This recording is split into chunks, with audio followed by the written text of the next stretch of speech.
नमस्कार, खबर छत्तीसगढ़ देख रहे हैं आप। बड़ी खबर के साथ बुलेटिन की शुरुआत करेंगे। रायपुर से बड़ी खबर इस वक्त की। कांग्रेस चुनाव समिति की बैठक खत्म हो गई है। 4 नामों का पैनल बनाकर हाईकमान को भेजा जाएगा। जल्द प्रत्याशी के नाम की घोषणा होगी। सावित्री मंडावी सबसे मजबूत प्रत्याशी के रूप में उभरी हैं। पैनल में सावित्री मंडावी का नाम शामिल है।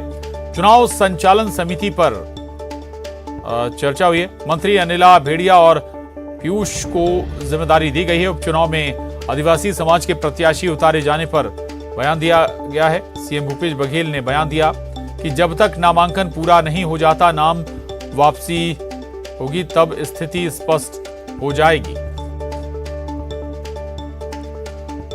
ये बड़ी खबर है रायपुर से इस वक्त की। कांग्रेस चुनाव समिति की बैठक खत्म हो गई है। 4 नामों का पैनल बनाकर हाईकमान को भेजा गया है। मोहन मरकाम जी के अध्यक्षता में आज बैठक हुई और नामों पे चर्चा हुई और जो नाम कमेटी ने अनुशंसा की है उसको हाईकमान को भेज दिया गया है। और मैं समझता हूँ 1-2 दिन में कैंडिडेट डिक्लेयर हो जाएगा। जो हाईकमान सील मोहर लगाएंगे वही हमारा कैंडिडेट होगा। और दूसरा, चुनाव संचालन समिति के बारे में भी चर्चा हुई, जिसमें हमारे अब दोनों प्रभारी हैं। एक तरफ मंत्रिमंडल के हमारे प्रभारी अनिला भेड़िया जी हैं, वहाँ के प्रभारी मंत्री, और दूसरा पीयूष कोसरे जी वहाँ संगठन के तरफ से प्रभारी हैं। अब इनको जिम्मेदारी दी गई है वो कमेटी बना ले। एक तो जिला स्तर पे कमेटी बने, ब्लॉक स्तर पे कमेटी बने और प्रदेश के चुनाव संचालन समिति इन दोनों बनाएंगे। तो भानु प्रतापपुर उपचुनाव को लेकर कांग्रेस चुनाव समिति की बैठक हो गई है। 4 नामों का पैनल हाईकमान के लिए भेजा गया है। हमारे साथ ममता लांजेवार जुड़ रही हैं रायपुर से और जानकारी के साथ। ममता, लगभग ये तय माना जा रहा है और माना जा भी रहा था कि सावित्री मंडावी ही उम्मीदवार होंगी बाय इलेक्शन में। भानु प्रतापपुर से उनका नाम भी है, लगभग तय ही है। लेकिन जो 4 नाम उनको मिलाकर हैं, कौन कौन से नाम है, डिस्क्लोज किया गया क्या? और अगर नहीं तो फिर सूत्र क्या बता रहे हैं, कौन से चेहरे हैं वो? देखिए, भानु प्रतापपुर उपचुनाव को लेकर दोबारा चुनाव समिति की बैठक हुई है और पहले 14 लोगों ने एप्लीकेशन दिए थे। उन 14 नामों पे सर्वे करवाया गया और फाइनली जो है वो 4 नाम सामने है। उसमें सबसे आगे अगर बात करें तो सावित्री मंडावी है, दूसरे नंबर पर बीरेश ठाकुर है। बीरेश ठाकुर ने लोकसभा का चुनाव काफ़ी कम एवरेज से वो काफ़ी कम अंतर से हारे थे। और उसके अलावा अगर हम बात करें तो हेमंत कश्यप का नाम है। 4 नाम जो है वो सामने रखे गए हैं और अभी हालांकि जो पीसीसी जो है उसका कहना था, जो चुनाव समिति है उनका कहना था कि नामों का पैनल हाईकमान को भेज दिया गया है और कल शाम तक के जो है वो नाम सामने आ सकते हैं, क्योंकि 17 नवंबर जो है वो अंतिम तिथि है नामांकन दाखिल करने की। लेकिन अभी भी अगर हम बात करें तो जो सबसे आगे दौड़ में जो 2 नाम आ रहे हैं वो बीरेश ठाकुर और सावित्री मंडावी और बीरेश ठाकुर का आ रहा है। हालांकि ये कहा जा रहा है कि सबसे मजबूत दौड़ में जो है वो सावित्री मंडावी है। ये ज़रूर है कि इसके पहले तक के ये 14 नाम सामने आए हुए थे और ये कहा जा रहा था कि कोई दूसरा नया नाम भी हो सकता है। लेकिन फिलहाल अगर हम बात करें तो ये 2 नाम जो है वो खासतौर पे सबसे आगे चल रहे हैं। जी बिल्कुल बिल्कुल। तो ये 3-4 नाम हैं और खासतौर से सावित्री मंडावी का नाम लगभग माना जा रहा है कि वो तय है और सबसे आगे चल भी रही हैं वो इस पूरी रेस में। शुक्रिया ममता जानकारी के लिए। आगे बढ़ेंगे। दुर्ग से बड़ी खबर है। सीएम भूपेश बघेल का दुर्ग दौरा है आज। सीएम के आगमन की तैयारियां पूरी हो गई हैं। भिलाई के राधिका नगर में कार्यक्रम होने जा रहा है। राजीव भवन की आधारशिला भी रखेंगे सीएम भूपेश बघेल। कुर्सीपार में खेल महोत्सव के समापन कार्यक्रम में वो शामिल होंगे। मंत्री मोहम्मद अकबर, ताम्रध्वज साहू भी कार्यक्रम में मौजूद रहेंगे।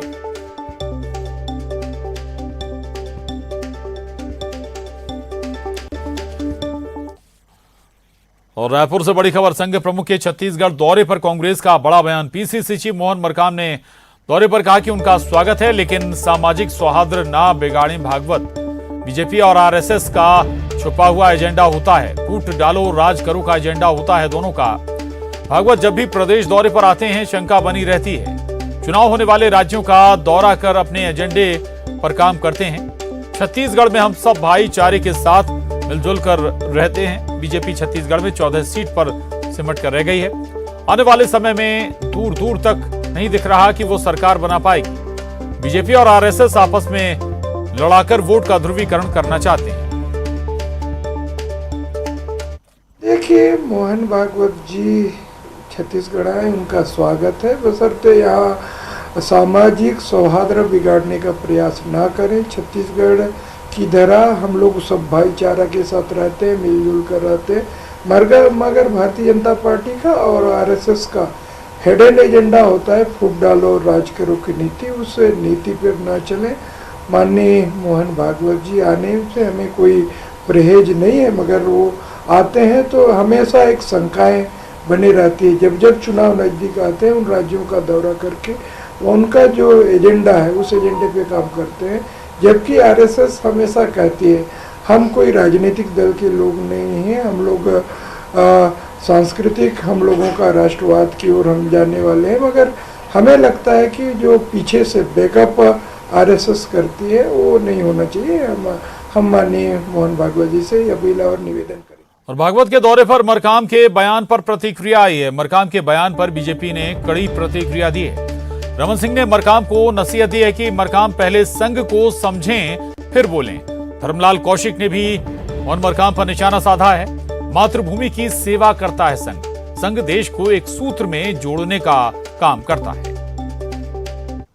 को मालूम नहीं, संघ इस प्रकार की बातें न करता है, न उनके जीवन में है, न जीवन पद्धति में है। उनको संघ को पहले समझ लेना चाहिए, फिर बात करना चाहिए। संघ, यह कहा जाता है कि संघ हमेशा गैर राजनीतिक संघ है, लेकिन संगठन है, लेकिन बीजेपी से और सियासत से जुड़ाव जब कभी संघ प्रमुख का दौरा होता है। संघ 100% गैर राजनीतिक संगठन है।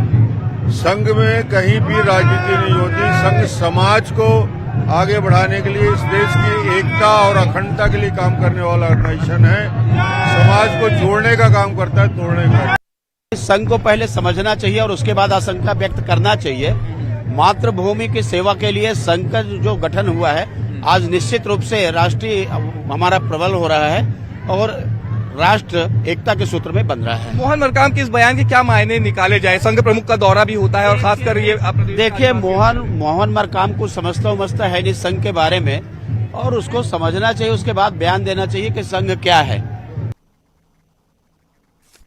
अगली खबर का रुख करेंगे और रायपुर से ये बड़ी खबर है। भागवत के दौरे पर मरकाम के बयान पर और प्रतिक्रियाएं भी आई हैं। मरकाम के बयान पर बीजेपी की कड़ी प्रतिक्रिया। बीजेपी के प्रवक्ता केदार गुप्ता ने बड़ा बयान दिया है कि संघ सौहार्द बिगाड़ती नहीं, समरसता लाती है। राष्ट्रीय स्वयंसेवक संघ की स्थापना 1925 में हुई और तब से लगातार कांग्रेस क्यों भयाक्रांत है, क्यों भयभीत है, क्यों दहशत में रहती है, ये किसी के समझ में नहीं आया। आज 97 वर्ष पूरे हो गए राष्ट्रीय स्वयंसेवक संघ को लगातार काम करते हुए, और कांग्रेस पूरे देश में राज करती थी, अब 2 प्रदेशों में बची है। जो डर गया तो निश्चित रूप से राजस्थान और छत्तीसगढ़ में ही कांग्रेस बची है, और जब छत्तीसगढ़ में माननीय मोहन भागवत जी आ गए तो इनकी धरती हिलना स्वाभाविक है।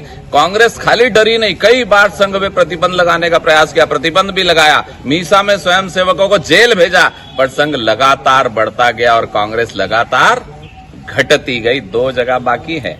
और जशपुर से बड़ी खबर है। जशपुर दौरे पर संघ प्रमुख मोहन भागवत जनजातीय गौरव दिवस कार्यक्रम में भागवत हुए शामिल। बिरसा मुंडा की प्रतिमा पर उन्होंने माल्यार्पण किया है। कार्यक्रम में बीजेपी के बड़े नेता पहुंचे हैं। अरुण साव, नंदकुमार साय, राम विचार नेताम भी इसमें मौजूद रहे। सांसद गोमती साय भी कार्यक्रम में मौजूद रहे।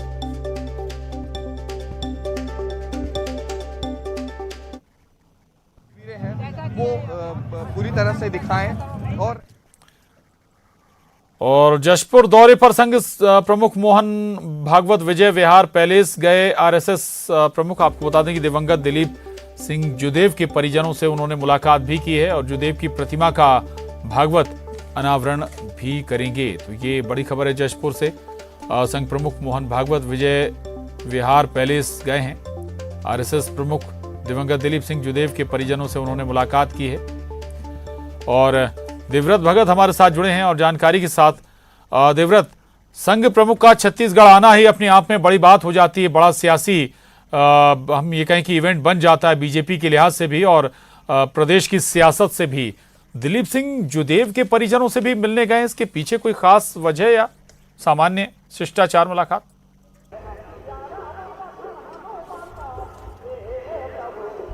जी, जब संघ प्रमुख का दौरा जब कभी होता है तो निश्चित तौर पर तमाम सियासी पार्टियों की आंखें एकदम से नजर जमी रहती है, और वो इसलिए कि उनका जो संबोधन होता है, उनका जो भाषण होता है, वो कई मुद्दों को लेकर होता है। खासकर छत्तीसगढ़ में हिंदुत्व और धर्मांतरण ऐसे मुद्दे हैं जिनको लेकर के संघ प्रमुख कुछ कह सकते हैं। आज बिरसा मुंडा की प्रतिमा पर उन्होंने माल्यार्पण किया, जनजातीय गौरव दिवस है, और ऐसे में कई मसले जो हैं वो सामने आ सकते हैं। और अभी जो आप तस्वीरें देख रहे हैं, ये दिलीप सिंह जुदेव जो कि बीजेपी के दिवंगत नेता हैं, उनके प्रतिमा का अनावरण संघ प्रमुख करने वाले हैं। तब संघ प्रमुख के इस दौरे को अगर सियासत से न जोड़ा जाए तब ऐसा नहीं हो सकता, क्योंकि दिलीप सिंह जुदेव जो हैं वो इसलिए जाने जाते हैं क्योंकि उन्होंने धर्मांतरण के खिलाफ एक बड़ा अभियान चलाया था, घर वापसी का, जो कि पूरे प्रदेश भर में चर्चित रहा है। और अब उनकी प्रतिमा का जो अनावरण है सामने जो महत्वपूर्ण बात आपने रणजीता स्टेडियम। जी, तो दिलीप सिंह जुदेव बड़ा चेहरा रहे हैं बीजेपी का, और आज भी हम ये कहें कि उनके परिवार को लेकर जनता में सहानुभूति बनी हुई है, बरकरार है, या ये कहें कि समर्थन बरकरार है। शुक्रिया आपका, धन्यवाद देवव्रत इस पूरी बातचीत के लिए, जानकारी के लिए। तो संघ प्रमुख छत्तीसगढ़ दौरे पर हैं और दिलीप सिंह जुदेव के परिजनों से भी मुलाकात करने पहुंचे।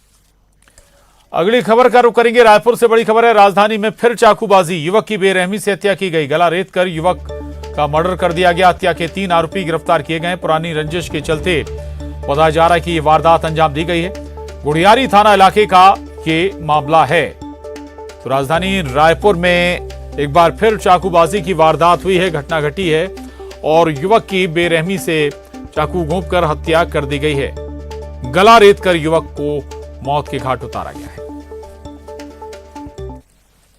खबर कोंडा गांव से बड़ी खबर है, आरक्षक ने खुद को गोली मार ली, राइफल से गोली मारकर सुसाइड कर लिया। देर रात की ये घटना बताई जा रही है। धनोरा थाने में तैनात था पुलिसकर्मी। धनोरा थाना कैंपस में ही आरक्षक रहता था। पारिवारिक विवाद के चलते सुसाइड करने की आशंका जताई जा रही है। एसडीओपी और तहसीलदार ने मौके पर पहुंचकर जांच की है।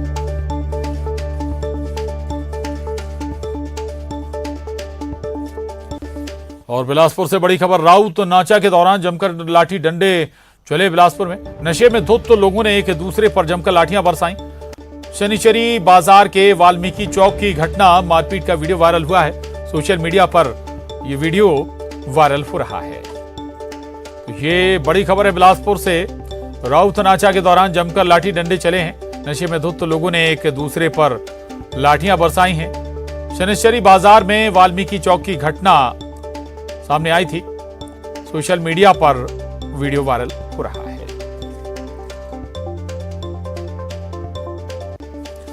कांकेर से बड़ी खबर है, शहर से सटे अलबेला पारा डुमाली मार्ग के पास फिर तेंदुआ दिखा है। मार्ग से गुजर रहे लोगों ने तेंदुए का वीडियो बनाया। वीडियो में सड़क पार करते नजर आ रहा तेंदुआ। लगातार इस इलाके में तेंदुआ नजर आ रहा है। तेंदुए की मौजूदगी से ग्रामीणों में दहशत बनी हुई है।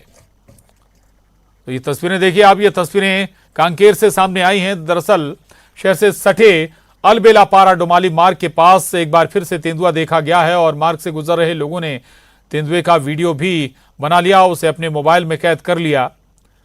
वीडियो में सड़क पार करते नजर आ रहा है तेंदुआ। ये देखिए आप तस्वीरें, और लगातार इस इलाके में तेंदुए की मौजूदगी बनी हुई है।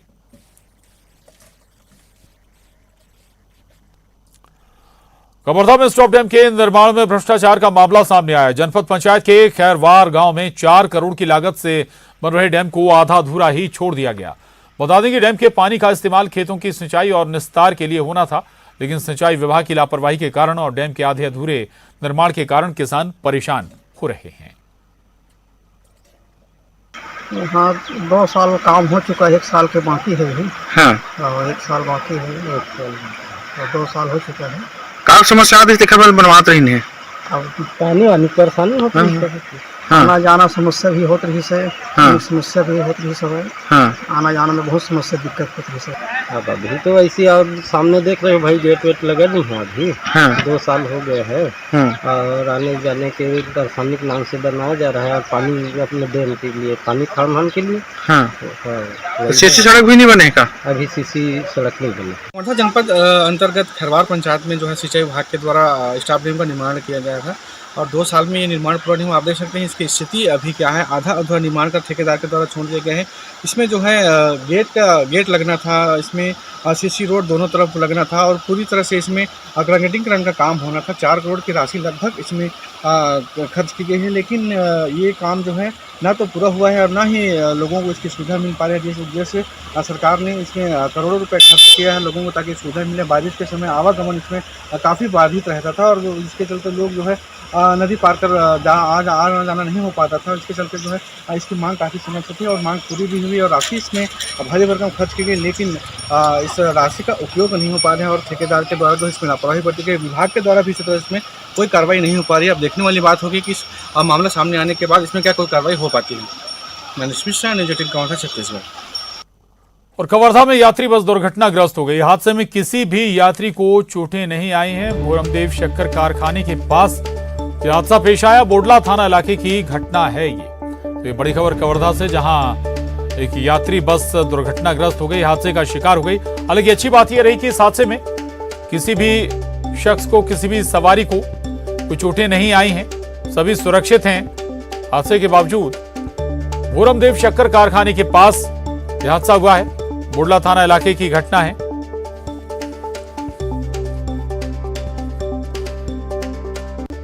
और बड़ी खबर जसपुर से है, जहां ग्रामीणों को लेकर जा रहा ट्रैक्टर बेकाबू होकर पलट गया। हादसे में 25 से ज्यादा लोग घायल हो गए हैं। घायलों में महिलाएं और बच्चे शामिल हैं। सभी लोगों को जिला अस्पताल जसपुर में भर्ती कराया गया है, जहां सभी की हालत स्थिर बताई जा रही है। घायल सभी लोग जसपुर में सभा में शामिल होने के लिए आ रहे थे, तभी ट्रैक्टर बेकाबू होकर पलट गया।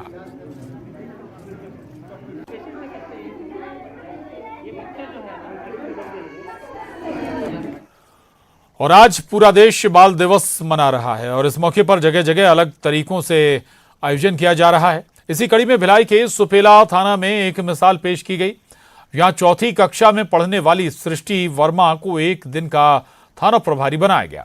बाल दिवस के मौके पर पुलिस ने सृष्टि की इच्छा पूरी की। सृष्टि भी नए पद और कुर्सी के साथ काफी खुश दिखी। सृष्टि कभी कभी पुलिस का रौब भी दिखाती नजर आई। इस मौके पर बच्चों के बीच मिठाई भी बांटी गई। बहुत अच्छा लग रहा है और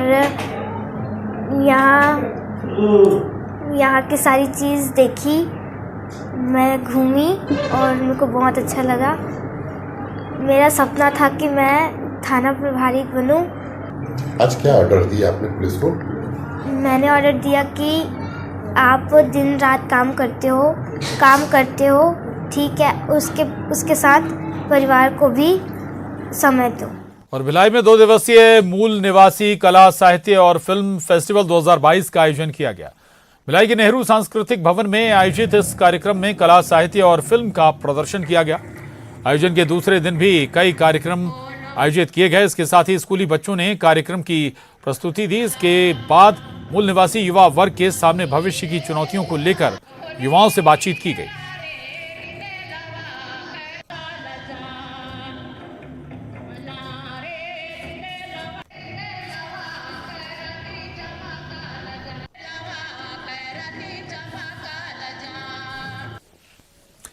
और अब देखिए 25 सेकंड 25